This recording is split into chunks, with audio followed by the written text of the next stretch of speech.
Hi, everybody. I'm Bob Ruggiero, Vice President of Communications for Quilts Incorporated. And here we are with the last in our series of video interviews with our winners from the 2021 Festival Judge Show. And right now today we've got with us the winner of the Janome Master Award for Innovative Artistry, Jill Kerttula. And her quilt is Just Thinking. I'm going to share that with everybody right now while I read her artist statement. Jill says, during 2020, we did a lot of this, just sitting and thinking about the political world, our home and family, the creative world, and our health. This piece started as a self-portrait printed on fabric. Additional fabrics were then appliqued, layered, and woven into and onto the portrait. Texture was added with stitch, and painting helped to merge the fabrics with the photograph, so they melded together.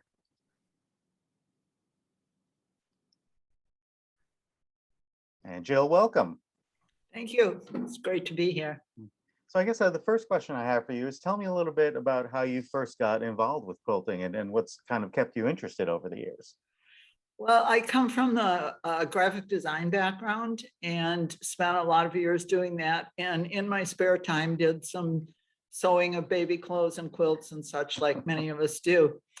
And I lived in a very small town outside of the capital, Wisconsin, and went to a quilt show there one day and saw all these beautiful traditional quilts. And right in the middle was this very funky quilt of some jazz singers.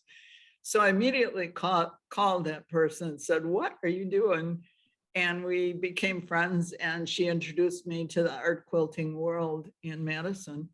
And it was just so wonderful. And I would say what really got me hooked was the hands-on approach that quilting allows us to have. We touch our fabrics, we mold them, we put them through the machines and all that. And as a graphic designer, I had managed to live through the advent of Apple computers and went from actual cut and paste with my hands and building things to this screen where you never touched anything. And I really missed that tactileness. So that was one of the things, I would say the primary thing that drew me back to this art form, because when I painted, my hands were always full of paint because I was in there scratching my paint. So this was much safer.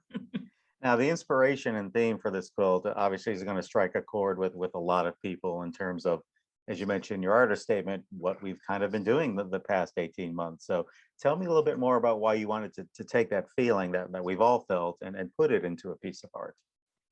Well, my studio is located inside of an art center, and it's a renovated elementary school where we all have studios within the art center. And there's about 45 people who have studios, and then we're all open to the public. So I was used to always having people coming in and out of my studio all the time. And so when I came in the pandemic, which we were allowed to do because we were so isolated in our own studios, I realized how I was just for the first time creating in this void of other people, and really got pretty introspective about the whole thing. And coincidentally, I was also in a camera group, photography group, and one of our assignments was to do a self-portrait. And so I did the self-portrait and thought, wait a minute, that's sort of where I am right now. So this came into being. Tell us a little bit more about how you actually put it together physically with the technique and just merging that photo with the fabric. Yeah, I have to say that this award means a great deal to me because of the word innovation in it. I really tried to do that on this quilt. It started out as a black and white photography that was printed on the fabric.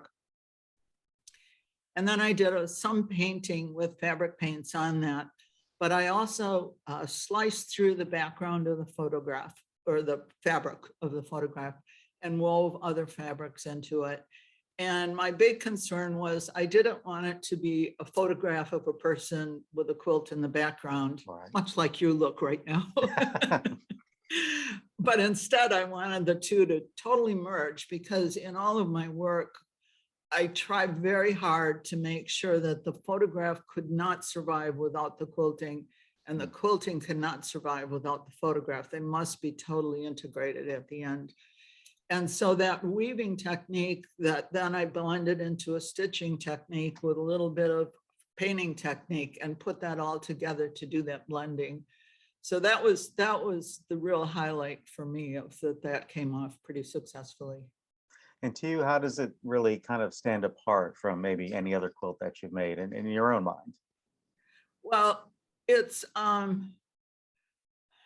I hadn't painted on any of my fabrics before, so it's that I had tried a little weaving. This one right here is weaving under the seat.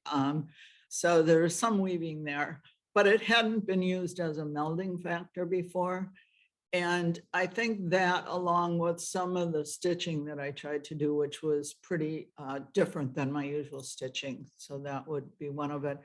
And also just, it was, maybe this isn't the right word, but it's kind of a minimalist quilt compared to the rest of mine, and that there's just the singular subject and a pretty confined palette of color.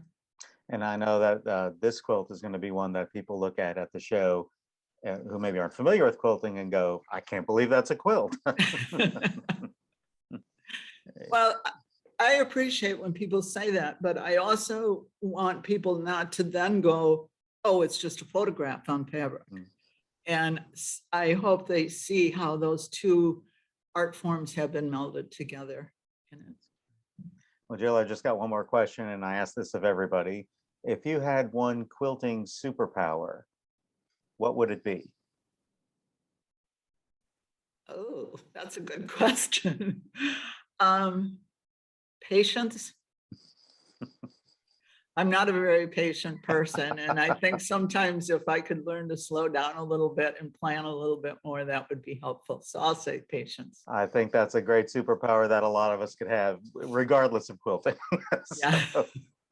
Well, Jill, thank you so much for taking out the time to speak with me. We'd like to remind everyone that you can see this quilt and all the winners and finalists from the Judge Show this October 28th through 31st in Houston at our first in-person quilt festival in 2 years. So, Jill, again, congratulations, and thank you for taking out the time. And thank you. Thank you very much.